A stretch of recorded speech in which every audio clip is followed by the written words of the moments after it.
திருமலையில் நடக்கிற அஷ்டதள பாத பத்மாராதன சேவையை பற்றி தான் இப்போ நம்ம சுருக்கமாக பார்க்க போகிறோம். இது திருமலையில் ஒவ்வொரு செவ்வாய்க்கிழமையும் நடக்கிற ஒரு ரொம்பவே ஸ்பெஷலான கட்டண சேவை. இதில் வெங்கடேச பெருமாளோட பாதங்களில் 108 தங்க தாமர மலர்களால் அர்ச்சனை பண்ணுவாங்க. முதல்ல இந்த பூஜையில் என்ன நடக்கும்னு பார்ப்போம். அர்ச்சகர் பெருமாளோட 108 திவ்ய நாமங்களையும் ஒன்னொன்னா சொல்ல ஒவ்வொரு பேருக்கும் ஒரு தங்க தாமர மலரை அவர் பாதங்களில் வைப்பாங்க. பக்தர்கள் கருவறைக்கு ரொம்ப கிட்ட இருந்து இந்த அற்புத காட்சியை காணலாம். அடுத்ததா இந்த 108 தங்கத்தாமரை மலர்கள் எங்க இருந்து வந்துச்சு? இதுக்கு பின்னாடி ஒரு சுவாரஸ்யமான கதை இருக்கு.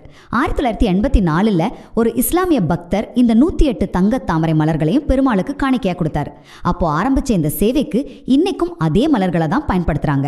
கடைசியா இந்த சேவையில நீங்க கலந்துக்க விரும்பினா சில விஷயங்களை தெரிஞ்சுக்கணும். உடை கட்டுப்பாடு ரொம்ப முக்கியம். ஆண்கள் வேட்டியும் பெண்கள் புடவையும் கட்டாயம் போட்டிருக்கணும். ஆன்லைன் குலுக்கல் முறையில தான் இதுக்கான டிக்கெட்களை வாங்க முடியும். மேலும் விரிவான வீடியோவிற்கு லிங்கை கிளிக் செய்யவும்.